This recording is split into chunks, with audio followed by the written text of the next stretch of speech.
الله من الشيطان الرجيم. بسم الله الرحمن الرحيم. شهر رمضان الذي أنزل فيه القرآن هدى للناس وبينات من الهدى. وعن أبي هريرة رضي الله عنه قال قال رسول الله صلى الله عليه وسلم من صام رمضان إيمانا واحتسابا غفر له ما تقدم من ذنبه. حضار گرامی، برادران نهایت محترم، داستانه ماه پربرکت، ماه عظیم الشان که الله متعال فضیلت و منزلت برای این ماه داده، ما و شما قرار داریم.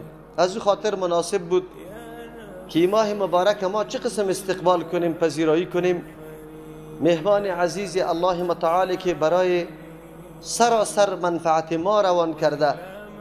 والله متعال خواسته که در همچون ما بندگان باقی و یاغی ما رجوع بکنه، یک کمی به هوش بیاید، از خواب غفلت بیدار شود، از سرکشی و غرور یک کمی تنزل بکنه و رجوع به سوی الله متعال بکنه، باشه که سبب مغفرت همه گناهان انسان شود.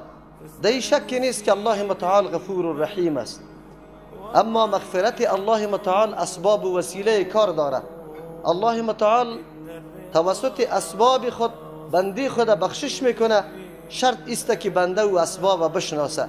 یکی از اسباب مغفرت که از طرف الله متعال متوجه بندگانش میشه، همین موسم ها و اوقاتی است که الله متعال او را فضیلت داده و خیلی در وقت کم، به عبادت کم، به توجه کم الله متعال او را مغفرت نصیب میکنه. ماه مبارک رمضان از جمله ازمنه یا زمانها و اوقاتی است که الله برش فضیلت داده.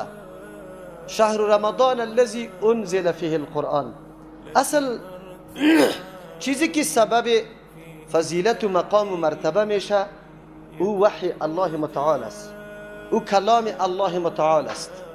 این وحی الله متعال به هر چیزی که تعلق پیدا میکنه الله او را پربرکت میسازه، او را عزت میبخشه. اگر به جبرئیل امین تعلق پیدا میکنه ملک مقرب میشه، بلکه نزدیکترین ملک در پیش الله متعال جبرئیل امین است، به خاطر که حامل وحی الله متعال است. اگر به قلب رسول الله صلی الله علیه و سلم وحی تعلق میگیره، پیغمبری میگرده که الله متعال در عمر خیلی کمی از او بسیار خیر کثیر به بندگان خود میرسانه و دین از او تا روز قیامت قائم در روی زمین باقی میمانه. پیغمبری که به کل جن و انس پیغمبر است و داعی است، هیچ پیغمبر این خصوصیت نداره. اگر امی وحی الله متعال به شب تعلق میگیره، در کدام شبی که نازل میشه او شب لیلت القدر جور میشه، شبی که از برابر هزار ماه عبادت در یک شب عبادت است. اگری به ماه تعلق میگیره، ماه مبارک رمضان است، ایماره الله متعال عزت میبخشه، عبادت ایماره، قیام و طاعت ایماره الله متعال علایده از خود بدل و عوض میده.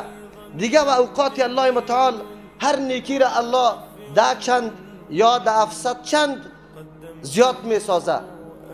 بجز از روزه را الله متعال خود میگه که الصوم لی و انا اجزی به، روزه برای ماست و من پاداش میدم. چقدر پاداش بیان نکرد الله متعال، آنقدر عظیم ماست. طاعت و عبادت ایما برای ما آنقدر عظمت داره که الله میگه ما بدل میدم.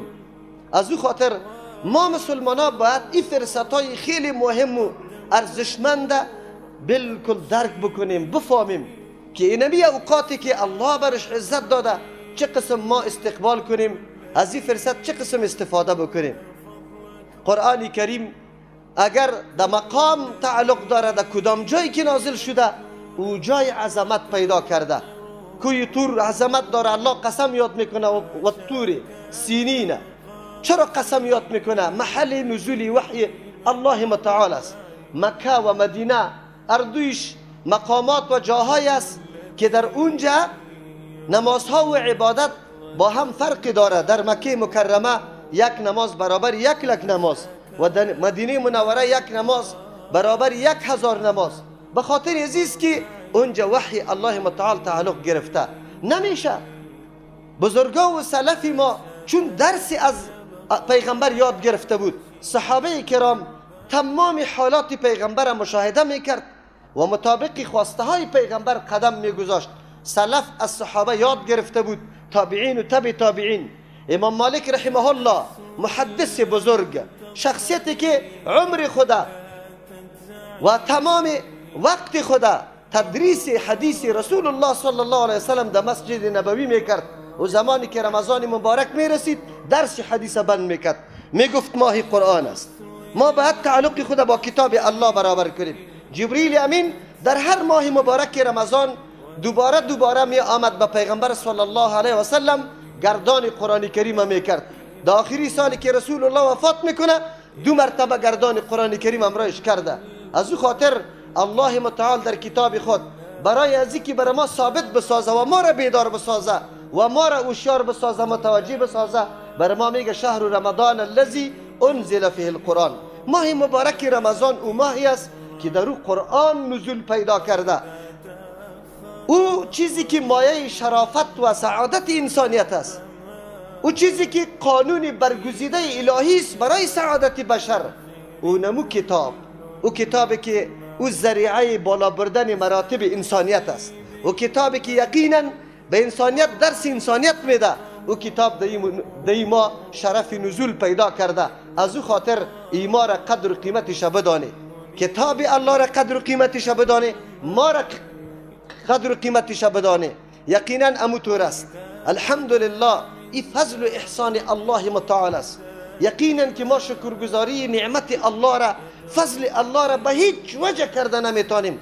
لا احصی ثناء علیک انت کما اثنیت علی نفسک. الله که کدام قدر و منزلت شکرگزاری را داره، کدام استحقاق شکرگزاری و پاسداری را داره، ما بنده های عاجز هیچ رسیدگی نمیتونیم. ولی الله احسان کرده به ما نالایقا اینقدر موقع داده که ما هر رمضان مبارک با قرآن میگذرانیم. انشاءالله کمکی از ساعتهای روز خدا به قرآن میدیم، یا به طریق تفسیر، یا از طرف خفتن، از طریق تراویح در نماز و عبادت الله با قرآن سر و کار داریم، یا امو قسم تلاوتها را برای خود وظیفه جور کردیم که ما هر صبحی آغاز خود به قرآن کریم بکنیم. این نعمتی است که به هر کس میسر نمیشه.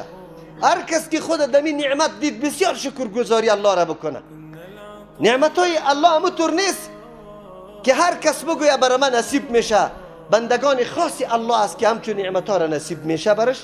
بسیار مردم است که امیر رمضان مبارک برعکس در معصیت و نافرمانی، نعوذ بالله، در خوابها، نعوذ بالله، در لهو و لعب، در زور و ظلم، در دروغ و غیبت، در این چیزا تیر میکنه. تشریح کمی میکنم انشاءالله که ما باز بسیار برحذر باشیم که ما واقع نشویم در همچون کارا. این نعمت بزرگ الهی است که نصیب بعضی میشه. اولین نقطه ای که ما باید در ذهن خود بندازیم، امیر بندازیم، که رمضان شرافت پیدا کرده به خاطر نزول قرآن کریم است. از او خاطر این ماه قرآن است. ما با قرآن در این ماه تربیت شویم، ما با قرآن درس و تدریس بکنیم، ما از قرآن پیام بگیریم، با قرآن زندگی بکنیم. الله متعال این را نصیب ما بگردانه، توفیق بر ما نصیب بکنه. این ما بارها این را براتون میگم، این نعمت عظیم به هر کس میسر نمیشه. این گپ عادی نیست. ما حافظای قرآن خیلی خوش آوازه داریم، خوب قاریان داریم، اما میبینه در تمام مساجد کابل که شما بگرده در 3 شب ختم است، در 5 شب ختم است، در 6 شب ختم است. اما روزهای دیگر، شبهای دیگری رمضان مبارک هیچ چیزی وجود نمی داشته باشه. حتی عبادت الله به شکل انجام داده میشه که او عبادت شمرده نمیشه. اما الحمدلله اولین بنیاد طریقه عبادت دمی مسجد گذاشته شده که هر شب باید 1 پاره خوانده شود و منظم خوانده شود. رکوع طولانی، سجده طولانی، نماز با اطمینان، نمازی که در او هیچ حرج مرج نباشه، کلگی به نشاط و تازگی و شوق و علاقه به شنیدن کتاب الله در عبادت الله استاد شود. انشاءالله پایه‌گذاریش در کل کابل از همین مسجد شده و امروز انشاءالله شاهد هستیم که هر دوستی با احساس ما در هر جای آواز خود بلند میکنه. قاری صاحب اگر ختم میده به شرط ختم بده، پول نگیره، به خاطر رضای الله ختم بده، یک پاره بخونه و ایره خواب مرتل بخونه و نماز رکوع و سجده را درست بکنه. انشالله عالی تقریبا به 10 مسجد در کابل به می سیستم انشالله برابر شده. انشالله امید داریم که مردم یک کمی دیگه هم بیدار شود. ما و شما خو بیدار هستیم، خو شما همین دوستای نزدیکتان که دلتان سرش می سوزه، اقربا و نزدیکا و دوستای نزدیکتان است، چرا شما خوش نداره که شما هر روز به میلیون ها فایده بکنه، اما از این فایده دوستی تا آگاه و خبر نکنی که این میلیون فایده را به دیگرها هم شما تلقین کنه. دوستا را درس بده، دوستا را آگاه کنه، مغزش حواس کنه که این ماه پر برکت رسول الله صلی الله علیه و سلم او هر وقت قیام اللیل میکرد، هر وقت تهجد میخوند، تنها در رمضان مبارک نبود. از او خاطر در نماز رسول الله کدام تغییری هیچ نآمده، نه در رمضان نه در غیر رمضان. رسول الله 8 رکعت تهجد و 3 رکعت وتر، گاهی اوقات 5 رکعت وتر رسول الله میخوند، در او کدام تغییر نآمده. اگر در رمضان صحابه در گرد رسول الله جمع شده 11 رکعت خونده، اگر بعد از دوسته زمزمه و هیاهوی شروع میشه یا 8 رکعت میخونه 20 رکعت است، پشت از این بحثا نگرده، عبادت الله را بکنه. هیچ کسی ثابت کرده نمیتونه که 20 رکعت در حدیث مرفوع ثابت بکنه و بگویه زمزمه میکنه این سنت عمری است. دروغ نگو. عمر رضی در 2 قاری به حدیث صحیح به سند صحیح ثابت کرد، جمع کرده به 8 رکعت که 3 رکعت هم وتر 11 رکعت شده. دروغ نگوی، مردم فریب نده. خو ما تنها از شما تقاضا میکنیم که عبادت الله را بکنی، ریا نکنی، سمعت نکنی، ایره نکنی، عبادت الله را که واقعا در عاجزی و خشوع باشه. مساجدتان به چه قسم عبادت میشه؟ او مسلمانا، چه قسم ختمه را شما میکنی؟ قاری اجرتی را آورده میباشه، او بار خطا میباشه که من 4 جای دیگه ختم دارم، از همون خاطر بربرک واره میخونه، نه رکوعتان درسته نه سجده. شما را به الله قسم از مقتدیایتان سوال کنه که دعای استفتار را خوانده تانیست یا نه؟ تسبیحات 3 و 5 مرتبه تکمیل کرده در رکوع و سجده یا نه؟ دعاهایی که در قاعده خوانده میشه. اقرب ترین حالت انسان برای قبولیت دعا کدام موضع است؟ سجده هست. اما تو سجده را مقتدی 1 مرتبه سبحان ربی الاعلی را نخونده.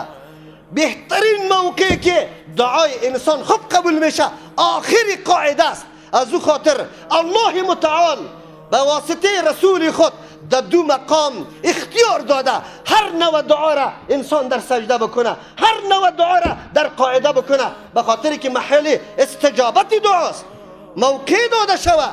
اما شما ملاها این مردم از این فضایل خبر نکرده.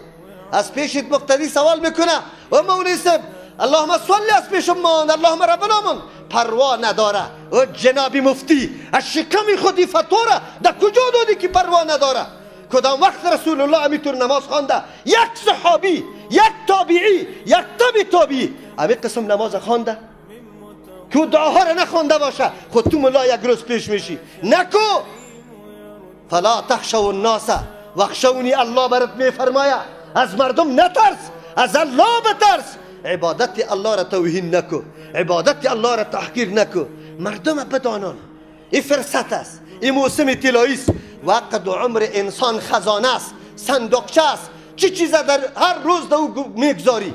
طلا را میگذاری یا نقره را؟ این عمر است تو مانده رایستی، یک روز همین صندوقچه پس میشه. عمر انسان صندوقچه است، چه چیزا دو مانده رایستی؟ اهانت با نماز و عبادت الله یعنی که تعظیم به نماز و عبادت الله. افسوس است. ای کاش که این فرصت و این اهمیت میدانستن که میفهمیدن که عبادت الله به کدام سیستم میشه. ما باز میگم که شکر الله را زیاد بکشیم.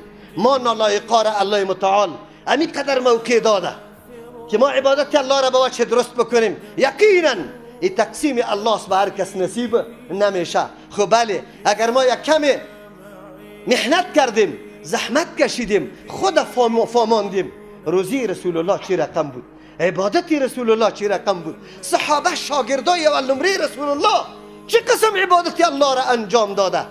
باید ما درک بکنیم، باید ما درس بگیریم. اول نقطه ماه قرآن است، زندگی خود با قرآن در ماه رمضان بگذرانیم. ما ترجمه قرآن کریم طور برابر میکنیم که حتی خلل و مزاحم در کارها و روزگار مردمم قرار نگیره. ما همیشه 5 بجه صبح ترجمه قرآن شروع میکنیم، 8 بجه ختم میشه. نه مامور از ماموریش خود میمانه، نه دیقان از دیقانی خود میمانه، نه دفتردار از دفتری خود، نه دریور از دریوری خود، نه دکاندار از دکانداری خود. ولی دیده شوه ما در حلقات درسای قرآن کریم دارم. اول درسی ما که نوشته میکنم حقوق قرآن نوشته میکنم. قرآن سر ما 5 حق داره. اول حقش ایمان به الله است. دین روز هم دستاربندی بود. فضایل قرآن جنابای مولوی سبا خسته بود حکایات بیان میکرد. و یرزق من حیث لا یحتسب. حکایات استازی بر ما قصه کرده بود، اینطور بود، 5 نفر اینطور بود. و جنابی استاز این مردم قرآن فضیلتش میفهمه، کتاب الله. از این پرسان که این قرآن چی حق داره سری مردم. ما شروع کردم والذین یؤمنون بما انزل الیک و ما انزل من قبلک. صفات متقین الله بیان میکنه. صفات متقین الذین یؤمنون بالغیب و یقیمون الصلاة و مما رزقناهم ينفقون والذین یؤمنون بما انزل الیک. متقین و کسانی است که ایمان به این کتابی که سری تو آمده سری تو ایمان داره. سری قرآن ایمان داره. چی رقم ایمان داره؟ سری قرآن چی رقم ایمان است؟ چه قسم ایمان است؟ ایمان بالای قرآن میدانه مردم. من دین روزی را بیان کردم که او مردم ایمان به قرآن فهمیده. جبریل امین میایه با پیغمبر علیه السلام زانو میزنه، تعلیم میده صحابه کرامه که اول چیز مهمترین چیز برای ما و شما چیست؟ فهم دین ما. دین ما از چند چیز مرکب شد؟ از ایمان، از اسلام و از احسان. 3 چیزه این دین شد برای ما. جبریل امین اول ایمان سوال میکنه، پیغمبر جواب میگن تؤمن بالله و ملائکته و کتبه. به کتابای الله ایمان داشته باش. امروز سیاست ما را، امروز پیر ما را، پدر ما را سوال کو که ایمان به کتاب چی رقم ایمان داره؟ میفهمه که کتاب کدام کتاب است؟ در جلسات جنابایی که حافظای قرآن فارغ میشه مردم تقریر میکنه 5 مذهب ما یکی هستیم. چی رقم 5 مذهب یک میشه؟ یک مذهب که قائل به است که قرآن 40 سپار است، این قرآن ناقص است. و یک مذهب دیگه میگه که نه کامل است. کامل و ناقص با هم یک جای شده میتونه؟ ما 5 مذهب یکی هستیم و تو جناب برش موقع میدی. چطور یکی هستیم؟ کسی که ابوبکر افضل ترین انسان ها در امت رسول الله بعد رسول الله میدانه و شخصی که خائن ترین شخص، نعوذ بالله غاصب ترین شخص، مرتد ترین شخص او را ابوبکر میدانه. این 2 طایفه با هم یکی هستن. ما میگیم عایشه رضی الله عنها مفتی امت است. چی است؟ مفتی امت است. در مسائل مهم، در مسائل بزرگ صحابه رجوع کرده به مفتی امت، به شخصیت بزرگ، به او کسی که رسول الله در بغلش روح خود به الله تسلیم میکنه. ما او را میگم این پاکترین زن امت است و تو میگی فاحشه ترین زن امت است. ما تو یکی میشیم؟ نمیشیم. و ملای ناملا و عالم چطور موقع میدی به این دشمنا که چی کار کرده رویسته؟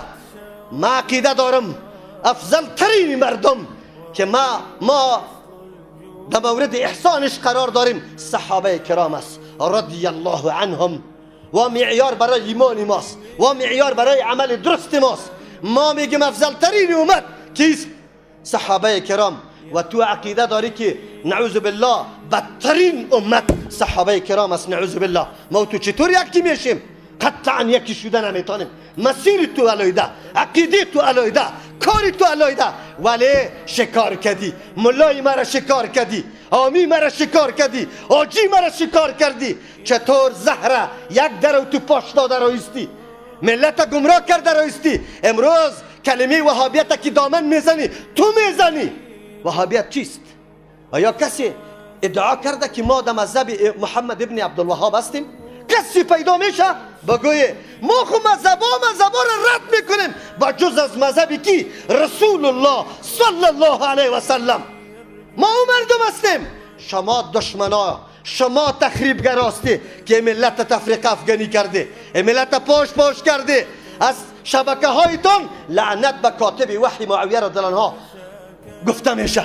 از شبکه هایتان لعنت الله علی الغاصبین. تو را به الله قسم، به مو الله که ایمان داری مراد از غاصبین کی را میگیری؟ ابوبکر و عمر و عثمان را نمیگیری؟ لیکن تو ملای سنی به خاطر اخذی چی بگوی شهادت نامه میروی زانو میزنی، کلی گپا را متحمل میشه. ملا تو به الله عزت غیرت داری؟ این شهادت نامه تو را در جنت میرسانه. چردون پولی دروغه کمایی کو در تو حکومت ها کار کو، شهادت نامه بالا باشه. بیا دین الله را خدمت کو که الله برات عزت بده. عزت پیش الله است، عزت پیش شهادت نامه نیست. تو بدان ان العزت لله جمیعا. اختیاری عزت دادن پیش الله متعال است. یقین پیدا کو در قلب جا بده که الله عزت دهنده است. چرا اینطور میکنیم؟ ما عجیب کارا میکنیم. قرآن دوست داریم. دیروز در جلسه دستاربندی ما یک پارا گفتم که ما ایمان به قرآن میدانیم. تمام هر حکم جزئی قرآن کریم ما عقیده داشته باشیم. در باغ زنانه ترجمه میکردم الرجال قوامون علی النساء آمد. یک زن خیز گفت مولیس من آیت قبول ندارم. شاگردای ما واخو بیچاره قریب گیره بزنه. ما گفتم نه غرض نگیریشه، غرض نگیریشه، حقیش است. همین زن حق داره که بعد همی اعتراض بکنه. چرا؟ این زن دین خدا از رسانه رادیو آزادی یاد گرفته، از رسانه BBC یاد گرفته، این تمام مسائل خدا از اونجا یاد گرفته. او که کدام چیز گفته او از اون متاثر شده. نه مولا برای ازی تقریر کرده، نه مولا برای ازی تفسیر کرده، نه ایرا گذاشته. ما مردم زنای خدا بندی کردیم لیکن رسانه های شیطانی را برش باز گذاشتیم. خوش بایستیم که در مرکز ترجمه زن خدا روان نمیکنم لیکن تلویزیون برش باز است، لیکن تلفن قطعش است. تو خب کار میکنی جنا. او زنی تو فقط امو چیز یاد گرفته که از تلویزیون فرا گرفته. او باید بگوید که رجال قوامون علی النساء را ما قبول ندارم. باید بگوید. ما تا کی در خوابای غفلت برویم؟ تا کی؟ تا کدام وقت ما امیطور فرصتها را از دست دادیم؟ شکایت داریم کفر آمده، شکایت داریم حالا هر جای مسلمان ها در تکلیف و ذلت و خواریست. مسلمان ها خود در ذلت و خواریست. کتاب سعادت بخش، کتابی که عظمت اسلام بالا میبره، او جیل یا او طایفه که دین روز شطور میچرانید خیمه بدوش بود، با واسطه کتاب الله عزتمندترین شخصا در جهان گشت. محلشان محل و مرکز عبادت جور شد. اما قرآن امروی موت موجود است. اما حق قرآن ادا نکردیم. نه ایمان سری قرآن پیدا کردی. در این روزا در روز جمعه برویم امو آجی صاحبی که دین روز در پنجشنبه قاری کور آورده سرش ختم کرده. ملا و صوفی و ملک و رئیس هم در خانهش رفته. آجی صاحب قرآن از خیلی دوست داره، هر پنجشنبه ختم میکنه. خب امروز با زنی خود با دختری جوانی خود اونجا عکساش گرفته میشه. یاد تنگی سیاد، یاد سالنگ، یاد قرغه، یاد پغمان. او به قرآن عقیده داره، احکام جزئی قرآن فرا گرفته، ایمان داره به قرآن. قرآن چی میگه؟ قرآن کدام دستور داره؟ قرآن میگه یا ایها الذین آمنو لا تتخذوا اليهود والنصارى اولیاء. امروز چی است؟ قرآن میگه یا ایها الذین آمنو لا تتخذوا الكفار اولیاء. دوستی نکنی با قرآن. ایمان داره؟ ولی مقایسه کنی که ایمان به قرآن چی را میگه، چه قسم است؟ امروز یهود و نصارا نه تنها دوست سردمداریم است. یک تانگی نجسا اگر در سرک باشه، اگر هر قدر مریض یا عاجل داری، زن در حالت ولادت می باشه، پیش شده میتونی جناب؟ رفته میتونی؟ تیر شده میتونی؟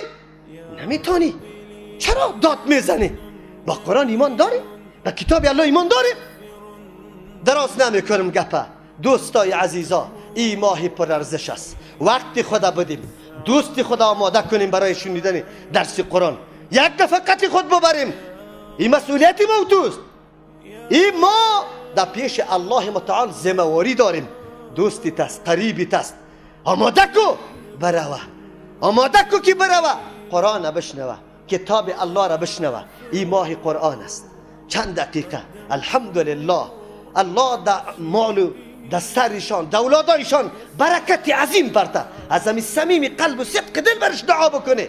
مردم آماده است، فهمیده. برای من میگه مولوی صاحب چی حالت سر ما تیر شده، پول ما در کجا مصرف میشد، حالی که من 1 روپم پیدا کنم به جز از این که در رمضان موتر بگیرم و خواهران از قریه ها تا کنم در درس قرآن. یارمانم است. ترجمه ما کدام طایفه زیاد است، زنا یا مردا؟ زنا زیاد است. چرا؟ دوستای ما موتر میگیرن از امو جایی که به عزت و به مو حشمت و به مو عفت از دانی خانهش در موتر میشینه، پس در دانی خانه تا میکنه. لیکن ما مردم بازم چیستیم؟ ما خب امو دینداری ما والا در ترجمه ما نمیتونیم، شریک شده نمیتونیم، زنای ما از خانه نمیبرایه. امو طور است، قوال خود در خانه میایه، زنای تو از خانه نمیبرایه. در توی بچه کاکای چقدر رقص کرد، در شوی در کدام محفلی بدعتی و ناروا نیست که زن تو شریک نشده باشه. خب فقط شریک در درس قرآن نشده. روز قیامت رفتن استیم، الله از ما سوال میکنه. الا کلکم راع و کلکم مسئول عن رعیته. خبردار، هر کدام شما حیثیت چی نداری؟ چوپان. و در مورد ما تحتتان سوال کرده میشه. الرجل چیست؟ راع و هو على اهل بیته و هو مسئول عنهم. مردکه سرپرست از سری اهل خانواده خود در موردش از پیش سوال میشه. سیاستری ما میفهمه که ایمان چی را میگه. همیالی که پس رجوع کرده بری در خانه سوال کنه، پرسان که ایمان چیست؟ ایمان چیست؟ ایمان میشناسه یا نمیشناسه؟ بعد از او پرسان که ایمان به الله چی مطلب داره؟ بعد از او پرسان که ایمان سری ملائکه چی معنا داره؟ ایمان سری کتاب الله چی معنا داره؟ ایمان به پیغمبر چی معنا داره؟ ایمان به روز آخرت چی معنا داره؟ ایمان به تقدیر چی معنا داره؟ اگر زنی تو ایمان به تقدیر داشته باشه، در وقتی مردن بچه خود موی خود میکنه، گریبان خود پاره میکنه، آوازش در سرک میرسه، خو ایمان به تقدیر نداره، تالی را نفهمیده، تو مسئولیت داری. بله، شبکه را برش عیار کو، طلوع را شبکه طلوع را برش عیار کو. خب بیش میفهمه، باز خب بیش میفهمه. ما باید بدانیم رمضان مبارک آمده نیست، شهر عظیم و شان است. عبادات الله، موقع عبادات الله چی رقم میشه که ما عبادات الله را بکنیم؟ ما گفتم سلف ما در عبادت مصروف بودن، خو قدم به افضل میگذاشتن، فاضل میماندن در افضل میرفتن، درس حدیث میگذاشت میرفت در درس قرآن. امام مالک رحمه الله درس حدیث خود را رخصتی میکرد، میگفت ماه قرآن است و قدر و قیمت ایما را میدانستن که ما باید چی بکنیم. موتو چی بکنیم؟ موتو در رمضان خب سودا میشه، جماعت هم اینجا صبحی ترک میکنی میدوی طرفی دکانت، اونجا کل جماعت ها از پیشت چیسته از بین رفتن، بیگا باز از دو طرف از دو طرف از دو طرف خیلی مانده شده ای، یک قدر زیله شده ای به خاطر که روز تا بگاره در دکان کار کرده ای، روز تا بگاره در موتر کار کرده ای، اینطور زیله استی دلت اینطور خواهش ها داره، 20 قسم طعام جمع میکنی در مسجد هم نمیری که این را بخو معده یعنی قدر میپنده. والا ما خود تراویح رفته نمیتونم، شما بریم همیجا تراویح میخوانم، کلپی تر خو سرش مانده میباشه، خود پس شوی باز میخواستم، پس شوی در وقت میخیزه که او طرف ملازان میگه ایجا میدوه تو باش کم یک گلاس ها بخو بخورم. جناب محترم تیاری بگی، این دین است، با این تلاشت نمیشه. ما رمضان میایه، تجاری ما چی میکنه؟ تجاری ما نرخا بالاش، امروز یک نرخ است، سبا رمضان است که میری دیگه نرخ است، از کجا بالا شدی؟ ای مسلمان، به الله قسم در مورد امتحان الله قرار داری، خبر داری یا نه؟ مال به چند آورده ای؟ امروز تو 5 روپه و 10 روپه را بالا کردی. چرا بالا کردی؟ به خاطر که رمضان آمد، مردم رمضان خوب گرفته نتونه، برای خود یک افطاری را خریده نتونه، به این خاطر روزی قیامت پیش الله رفته نیستی، الله از پیشت سوال میکنه. این امتحانت است، امتحانت است. بنی اسرائیل در روز شنبه ماهی در سر دریا می آمد که میدیدی دریا پر از ماهی بود. امتحان بود، امتحان که تو باش بنی اسرائیل چی میکنه؟ حیله ها جور کردن، حیله ها، لیکن انجام شادی ها شد. مسلمان بدانی، ای دکاندار در این مسجد که حاضر هستی در نرخ تغییر نبیا، مالی که به کدام قیمت آوردی به مون نرخی که سابق میفروختی، بلکه 1 روپه 2 روپه به خاطر رضای الله تخفیف بدی. تخفیف بده. لیکن در آخر رمضان محاسبه که من برات ضمانت میدم ان شاء الله که سودای تو زیاد شده یا سودای کسی دیگه، فایده تو زیاد کرده یا کسی دیگه کرده. تو پابند دین الله شو، عظمت رمضان بشناس. ما فیلما را سعی کرده رویستیم، شبا میشه سر ما، جماعت وجود نداره. در حالی که در رمضان وصفدت الشیاطین، در یک روایت میاد وصفدت مردة الجن، سرکشات جنیات بسته میشه. از امو خاطر مسجد ها الحمدلله پر می باشه. از نمازخانه کوشش کنیم. این وقت همیشه در دست ما نمیاد، این فرصت است الله بر ما میده. ما از این فرصت ها سخت استفاده بکنیم. چه قسم استفاده بکنیم؟ تمام حوایج و ضرورات خود پیش از رسیدن رمضان باید امیالی پوره کنیم که ضرورت پیدا نشود که تا کوچه سنگی و تا بازار برایی. چرا؟ به خاطر که راستی تا نبگه که تا بازار بروی برای این بازار بازاری مرداست یا بازاری زنا؟ راستی تا نبگه چه قسم زناست؟ حق بگوی نی؟ حق بگوی. شما باور بالله بکنه یا زنا نمی باشه یا اینطور فکر میکنی که عروساست، یا عروساست اینجا آمده برای نزاکت، برای خود جلوه دادن. تبا میشی. کوشش کنه. سلفی ما اینطور بود که بالکل ضروریات خود پوره میکرد. رمضان اکثری وقت خود در مسجد، اکثری وقت خود در عبادت کردیم. چی کردیم؟ 11 ماه دویدیم. ندویدیم؟ 11 ماه دویدیم. این طرف دست پرتو، او طرف پای پرتو، او طرف نکنیم. بیایه عبادت الله را بسیار به وجه احسن زمینه را مساعد کنیم به اولاد خود، به خود که چه قسم عبادت بکنیم. تقسیم اوقات جور شود. تقسیم اوقات جور میکنیم در فامیلی خود. اینی وقتی تلاوت کلگی ما و شماست، اینی وقتی تهجد ما و شماست، اینی وقتی سحری ما و شماست، اینی وقتی افطاری است و نه، اینی وقتی تراویح ما و شماست. ببینیم که در رمضان مبارک فامیل چند مراتب قرآن کریم ختم شده. کی ترجمه قرآن کریم شنیده؟ چند سپاره شنیده؟ تقسیم اوقات جور شوه. سلف همینطور تقسیم اوقات ها را جور میکرد. بله، رمضان تنها بند کردن از خوراک و نوشاک و از همبستری با سیاسری خود نیست. این رمضان مشترک در بین کلگی است. رمضان او را میگه که چشم روزه بگیره، گوش روزه بگیره، دست روزه بگیره، قلب روزه بگیره، دماغ روزه بگیره، اندیشه و فکر روزه بگیره. رسول الله صلی الله علیه و سلم چی میفرماید؟ ابی هریره رضی الله میگه من لم یدع قول الزور والعمل به، اگر کسی قول دروغ، امر باطل نگذاره و عمل کردن سر زور نگذاره، فلیس لله حاجت فی یدع طعامه و شرابه. الله ضرورت نداره به اینکه یک آدم خوردن نوشیدن خود بگذاره. روزه تنهایی نیست. روزه ایست که تو با تمام دل و جان مکمل روزه میشی، امساک میکنی، واقعا به الله خود تسلیم میکنی. کوشش بکنیم به جای 10 قسم طعام تیار کردن، یک قسمش به فقرا، به امسایه، به یتیما اختصاص بدیم. نمیفهمی؟ من فطر صائما کان له چیسته؟ اجر که اجر چیسته؟ صائم.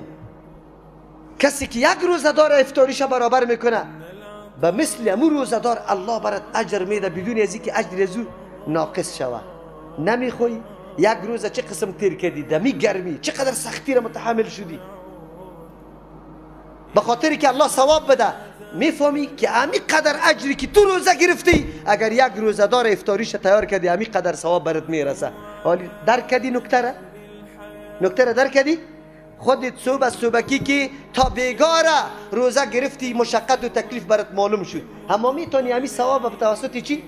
بگوی افطاری تیار کردن یک شخص همی کلی ثواب تیار کنی. همت کنیم. همت گپ در سر غیرت و همت است. کاش که ما قبل از اینکه رمضان برسه یک نظر انداخته باشیم خانه یتیم کجاست، خانه غریب و بیچاره کجاست.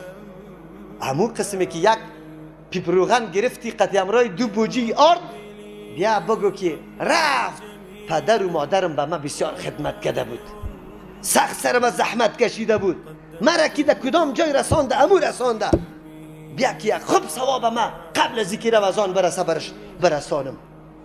ختمای ریایی و سمعتی را نکنی که یو بال میشه. ای در روز قیامت سرطان عذاب است. کسی از پیشت خبر نشوه به پدر و مادرت ثواب برسان. کسی از پیشت خبر نشوه بگی چند دانه کارتن خرما را در خانه ها روان کو. نمیتونی روان کرده؟ میتونیم. خود کجا میتونیم؟ در توی خود که در اورانوس بگیریم. در کجا میتونیم؟ شوی ششی بچیم پیدا شده شوی ششی است. در کجا میتونیم؟ شیرینی خوری است. تو برادر شیرینی خوری چی مطلب داره؟ کشوفش است، بدو است، خبر کردن است، رقرایی کردن است، کارتوزی کردن است.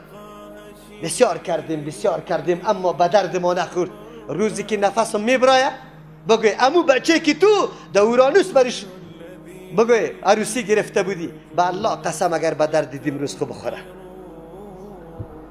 بیا خودت کمایی کو، یک کمی هوشیار شو. امو چیزی که در دسترس داری امو را در جای درست مصرف کو. دوستی خیلی دین دوست داری لیکن در ترجمه رفته نمیتونه. خب میفهمی که یقینا که قرآن دوست داره لیکن پیسهش نداره که در مرکز ترجمه بره. آیستایی که از دستش میگیری. اردوی ما بریم در ترجمه دیگه. امی ماه مبارک رمضان تو امروی مستی، کرایه تو سرمه است خلاص. فقط نمیتونیم که ما بسیار ثوابای بزرگه. امی نفر باعث روشن ساختن یک خانواده بزرگ شود نمیشه. شوده نمیشه، نگویم شوده. مدینه روز در یک جای درس به خواهرها داشتم. سوال کردم از خواهرها هدف از درستان چیست؟ الحمدلله همت عالی، هدف عالی. گفت ما میخواهیم که دعوتگر جهانی شویم. ما گفتم بعید نیست، ایره شما دور ندانید. دور است؟ دور نیست. روزگاری که من ترجمه قرآن کردم اونجا یک آرمان کردم که یا الله در وطن پس برم 11 نفر شاید پیدا شود که ما درس قرآن برش بگویم. اما امروز انشاءالله در 20 ساعت هم شاید درس قرآن ما در کانادا، در جرمنی، در فرانسه، در نروژ بگوی، در اوکراین و در روسیه شنیده شود. اگر انسان همت کنه هدف عالی داشته باشه الله متعال میرسانه. ما گفتم خواهرها امی هدفه که دنبال کردی الله میرسانتانه انشاءالله و الله برسانتانه. که همینطور همت عالی داری. انسان مؤمن همت عالی داشته باشه، عبادت الله را به وجه خیلی نشاط و تازگی انجام بده. رمضان مبارک سخت استقبال شود. سلف ما 6 ماه دعا میکرد که یا الله برکت بده ما را، اللهم بارک لنا فی رجب و شعبان و بلغنا چیسته رمضان، ما را برسان در رمضان. 6 ماه دیگه باز دعا میکرد که الله عبادات و طاعت رمضان ما را قبول کرده برو. مکمل سال در فکر کی تیر میشد؟ رمضان. اهتمام اینقدر برای رمضان بود. ما باید همین قسم اهتمام داشته باشیم. تراویح درست تنظیم کنیم، نمازهای ما در جماعت شود، از دروغ، غیبت، غش، خیانت، از این گپا قطعا بپرهیزی. زیاد رفتن در بازارها خودداری کنه، اجتناب کنه. در مراکز تعلیمی ان شاء الله شریک شوه. ما ان شاء الله اراده ترجمه قرآن کریم داریم اما محل تعالی را جایش تعیین نکردیم. ان شاء الله اشتهار میبره و امیدوار هستیم که خب به شوق و به علاقه با دوستای خود چی بکنیم؟ شریک شویم. و این ما را که ماه قرآن کریم است الله برش عزت داده با قرآن سپری کنیم ان شاء الله. تیر میشه، رمضانای گذشته تیر شده، یک کمی فکر بکنیم چی کردیم در رمضانای گذشته.